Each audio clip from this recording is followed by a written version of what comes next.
A inesperada carta de Caifás, o homem que julgou Jesus, quebra o silêncio.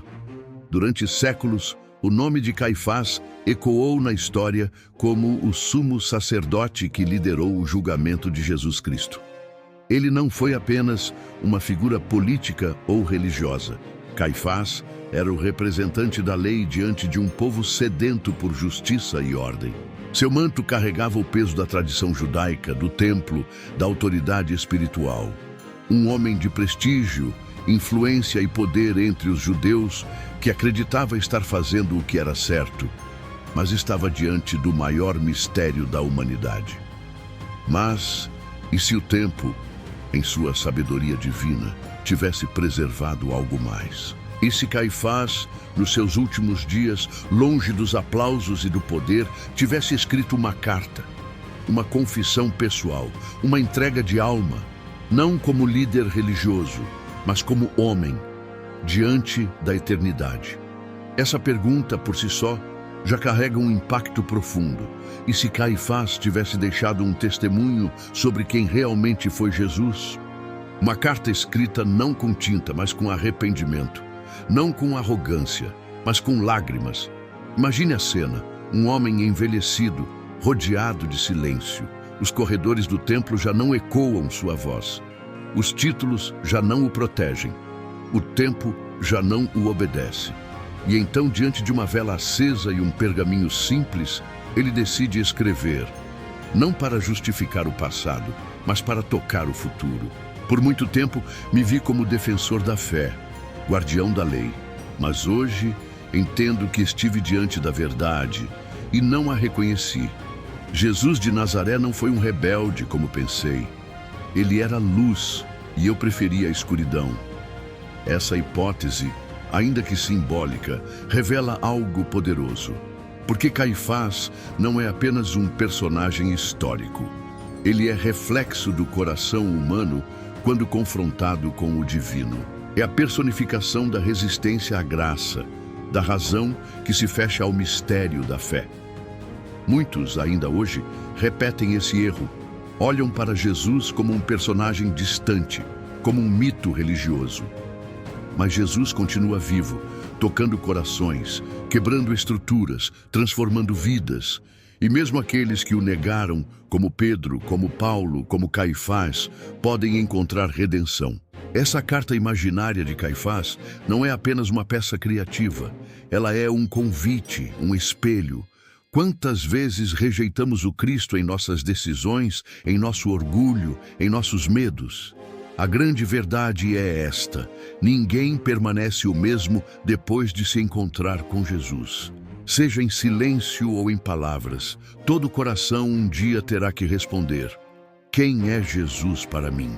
E talvez, como Caifás, um dia você também queira escrever sua própria carta, não para explicar seu passado, mas para declarar sua fé. A confissão perdida de Caifás. A carta começa com dor e verdade. A carta começa com uma serenidade que contrasta com o peso das palavras. Uma introdução suave, mas carregada de arrependimento e humanidade. Aos que vierem depois de mim, escrevo estas palavras não como sacerdote, mas como alma. Como homem que viu a verdade com os próprios olhos, mas escolheu fechar o coração. Esse trecho inicial é um convite silencioso para uma jornada interior. Caifás, antes conhecido por sua rigidez como sumo sacerdote, se despe de todos os títulos, rituais e status. Ele não escreve como autoridade religiosa. Ele fala como um ser humano, como alguém que, mesmo diante da luz, optou pelas sombras. Alguém que tocou o sagrado com as mãos, mas manteve a alma distante. Essa introdução é mais que uma frase bonita. É um espelho para todos nós. Quantas vezes vemos a verdade, mas escolhemos ignorá-la? Quantas vezes a fé bate à porta, mas o orgulho impede que abramos? A carta de Caifás, real ou imaginária, carrega um tom de confissão tardia, a voz de quem percebeu tarde demais que havia algo divino no homem de Nazaré. Um homem que não apenas curava corpos, mas restaurava almas, que não pregava apenas com palavras, mas com atitudes, que amou os inimigos, perdoou os traidores e morreu por aqueles que o rejeitaram. Eu o vi, eu o ouvi, eu estive ali quando ele foi julgado, e mesmo sabendo que não havia culpa nele, deixei que o medo decidisse por mim. Temia perder minha posição, temia a revolta do povo, temia tudo, menos a própria verdade. Nesse ponto da carta, Caifás não busca justificar seus erros. Ele os reconhece com honestidade. Isso nos lembra que o arrependimento verdadeiro não tenta se defender, mas se entrega. E é nesse tipo de entrega que começa a verdadeira transformação. Esse é o tip para quem busca por confissão de Caifás, quem foi Caifás na crucificação de Jesus ou histórias emocionantes da Bíblia. Este conteúdo é altamente relevante. Ele conecta a narrativa com a dor humana, o arrependimento e o poder do encontro com Jesus. A carta segue como uma reflexão profunda que poderia ser escrita por qualquer um de nós. Porque em algum momento da vida todos enfrentamos uma decisão espiritual, continuar com o coração fechado ou abrir-se à fé. Hoje entendo que o homem que julguei era o Cordeiro que tiraria o pecado do mundo. E eu participei da sua entrega, não com coragem, mas com covardia. Esse trecho ressoa de forma profunda em quem já viveu o peso da culpa, mas também prepara o leitor para algo maior, a possibilidade de redenção, porque a graça de Jesus alcança até aqueles que o crucificaram. E se alcança Caifás, pode alcançar qualquer um de nós. O mistério de Jesus, aos olhos de Caifás, mais forte que uma espada, mais profundo que a lei. Na continuidade da carta, Caifás deixa transparecer algo que jamais havia sido dito publicamente. Ele revela que, mesmo sendo a autoridade máxima da religião judaica naquele tempo, jamais compreendeu verdadeiramente quem era Jesus de Nazaré. E mais do que isso, confessa que a presença de Cristo provocava nele algo que nenhuma ameaça, exército ou revolta havia causado antes. Um temor profundo, não físico, mas espiritual. Jesus de Nazaré, seu olhar me atravessava como espada, mas havia paz nele.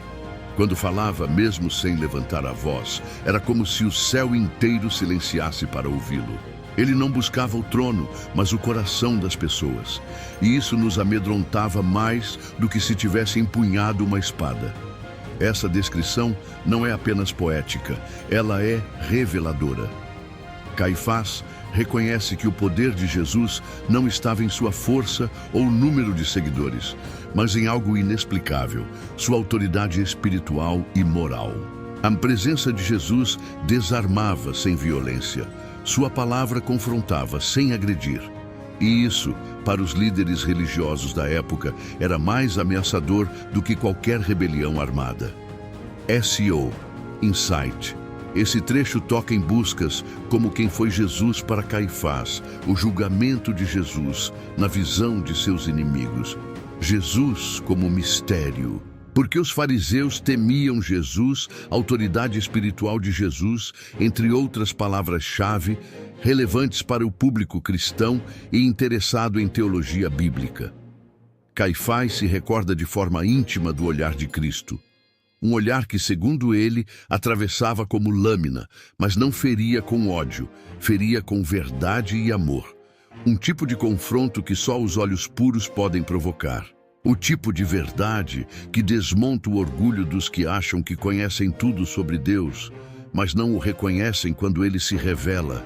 Ele não queria o trono de César, não queria ocupar o templo, não queria a glória dos homens. Ele queria o coração, até mesmo o meu. E isso eu não suportei. Essa frase carrega o peso do reconhecimento. O entendimento tardio de que Jesus não veio tomar poder, mas revelar o reino. Um reino que não se impõe por força, mas que se instala em corações rendidos. A grande lição para nós é clara. Jesus ainda hoje continua sendo um mistério para muitos. Muitos ainda o veem como ameaça, outros como figura histórica, outros como mito, mas só quem se permite ser atravessado por seu olhar entende de verdade quem ele é.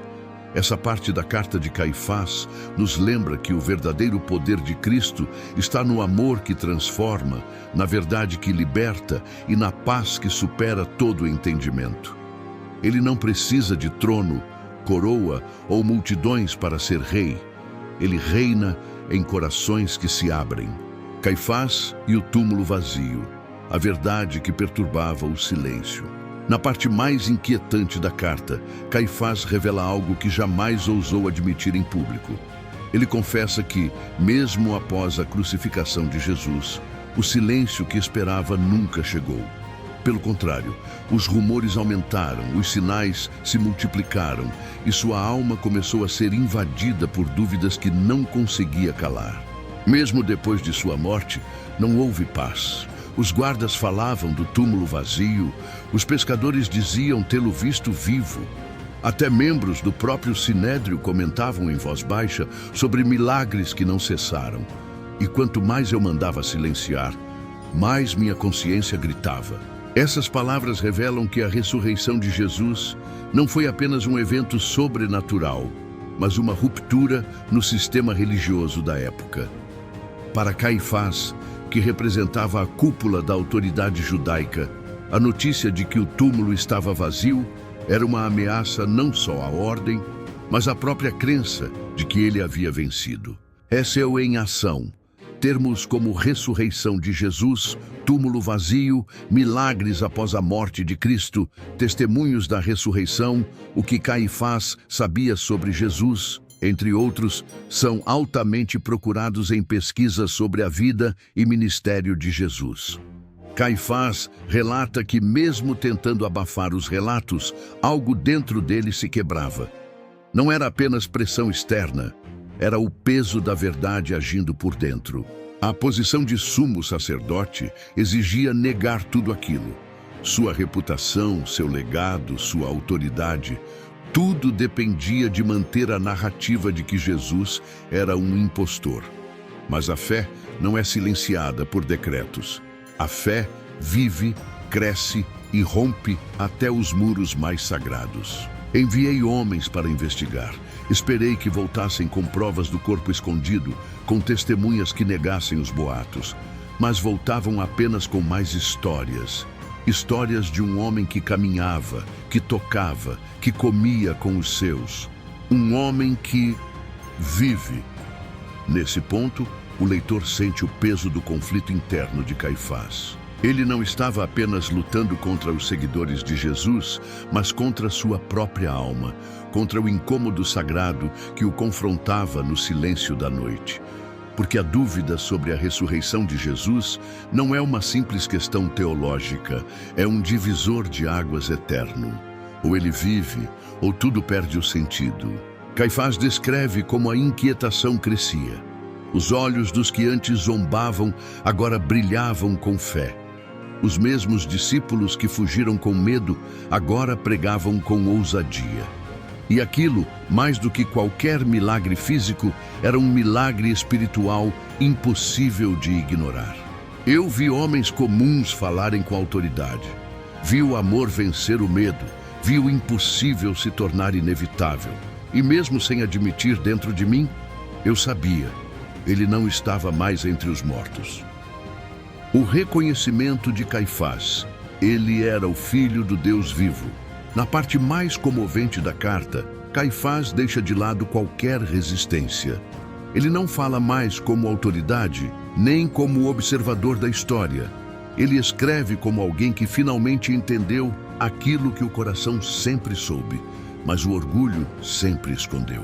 Eu vi Pedro, o pescador, aquele que tremia diante do fogo, levantar-se diante de multidões com coragem que não era dele. Vi Saulo, o perseguidor, se tornar defensor daquele a quem antes odiava. E então compreendi. Aquele homem não era apenas um profeta.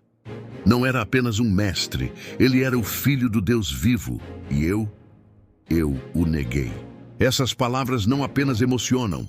Elas revelam o centro da fé cristã, a transformação radical daqueles que encontraram o Cristo ressuscitado. Para Caifás, a mudança em Pedro e Paulo não era uma coincidência. Era a confirmação viva de que Jesus era quem dizia ser: o Messias, o ungido, o Salvador. Céu em foco. Frases como transformação de Pedro na Bíblia, conversão de Paulo, filho do Deus vivo. Jesus é o Messias. Testemunhos da ressurreição de Jesus são buscadas frequentemente por quem estuda ou deseja entender mais profundamente as Escrituras e a fé cristã. Caifás reconhece que não foram apenas os sinais sobrenaturais que o fizeram duvidar da própria incredulidade. Foram os frutos do Espírito que passaram a surgir naqueles que antes eram fracos, medrosos ou violentos. Homens que antes falhavam, agora enfrentavam a morte com alegria. Perseguidores se tornaram missionários. Negadores agora proclamadores. Ninguém muda assim por conta própria. Nenhum homem se dispõe a morrer por uma mentira. E eu vi aqueles homens enfrentarem prisões, açoites e morte, com paz nos olhos. Algo os havia transformado. E esse algo era alguém. Esse é o clímax espiritual da carta. Um reconhecimento que ultrapassa a lógica humana e toca o coração. Caifás entende que o maior milagre de Jesus não foi curar cegos ou andar sobre as águas. Foi transformar pecadores em santos, covardes em corajosos, inimigos em irmãos. Eu o neguei, não apenas com palavras, mas com silêncio, com medo, com conveniência. Mas hoje, neste fim de vida, não há mais trono, não há multidão, não há templo, só resta a verdade, e ela tem um nome: Jesus. Essa confissão final é poderosa, porque mostra que o arrependimento verdadeiro acontece quando a alma se despede das máscaras e se ajoelha diante da graça. A declaração de Caifás ecoa como um grito tardio, mas sincero. Um testemunho de que, mesmo os que o rejeitaram, podem ser alcançados por seu amor.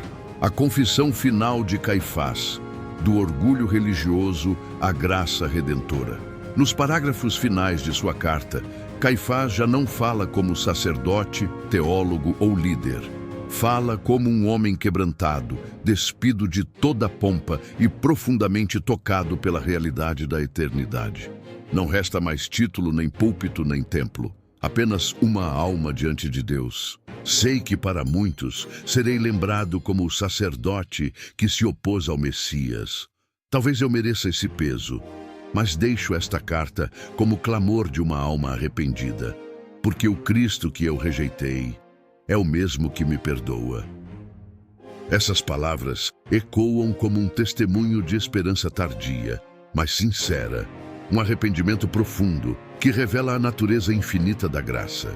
A confissão de Caifás se torna paradoxalmente sua mais verdadeira pregação. SEO aplicado naturalmente. Termos como Caifás se arrependeu, arrependimento na Bíblia, Jesus perdoa até quem o negou. Graça de Deus para os pecadores, confissão final de Caifás, salvação para todos, entre outros, aparecem organicamente no texto, alinhados com buscas frequentes de quem procura compreensão sobre o perdão e a graça divina. Hoje, nos meus últimos dias, não carrego mais o título de sumo sacerdote. Carrego apenas um nome: pecador, perdoado pela graça. Essa frase é um resumo da mensagem do Evangelho. A mais alta autoridade religiosa da época reconhece que nenhuma posição, conhecimento ou tradição pode salvar. Apenas o arrependimento sincero e a graça de Deus têm poder para transformar e restaurar. A carta de Caifás, imaginada aqui como um relicário de confissão, mostra que o amor de Cristo ultrapassa até mesmo a rejeição. Ele perdoa quem o traiu, quem o negou, quem o condenou, se houver arrependimento verdadeiro. Esse é o escândalo da graça. Ela alcança até os que a combateram. A cruz que eu ajudei a erguer, agora é meu refúgio. O sangue que permiti derramar, agora é o que me purifica. E o nome que proibi de ser pronunciado, agora é o único que clamo: Jesus, Filho do Deus vivo, tem misericórdia de mim. Esse trecho não apenas emociona, ele evangeliza. Ele toca o íntimo de quem acredita que pecou demais, que está longe demais ou que falhou gravemente. Mostra que ninguém está fora do alcance do perdão de Deus. Nem mesmo Caifás, que outrora se levantou contra o Cristo. O impacto emocional da carta é reforçado pela verdade central da fé cristã. Não importa o quanto alguém tenha se afastado, Jesus ainda está de braços abertos. E a cruz, que antes foi instrumento de condenação, hoje é símbolo de reconciliação. Último clamor de Caifás, um convite ao coração antes que seja tarde. A carta, envolta em lágrimas e arrependimento, se encerra com um pedido silencioso, mas poderoso, um apelo que atravessa os séculos, alcançando os corações que hoje também se encontram diante da verdade. Se esta carta chegar a alguém, que ela sirva como aviso, que não façam como eu, que ao ouvirem falar de Jesus, abram o coração. Mesmo quando a fé desafiar o orgulho, mesmo quando a verdade for desconfortável, porque aquele que eu julguei é o único justo que pode de fato nos julgar. E ainda assim, ele escolhe nos amar. Caifás, o sumo sacerdote, que outrora liderou o julgamento de Jesus, agora se despede da vida pedindo que ninguém repita seu erro, que as pessoas escolham a fé antes que o tempo as impeça. Essa súplica carrega o eco do Evangelho. Não é tarde para crer, não é tarde para voltar, não é tarde para recomeçar com Deus. SEO aplicado com fluidez. Termos como fé e arrependimento, o julgamento de Jesus, o amor de Cristo por pecadores, como encontrar a salvação, Jesus ainda perdoa. Não é tarde para crer em Deus. Fé que vence o orgulho, entre outros, aparecem naturalmente, otimizando o alcance do conteúdo nas buscas.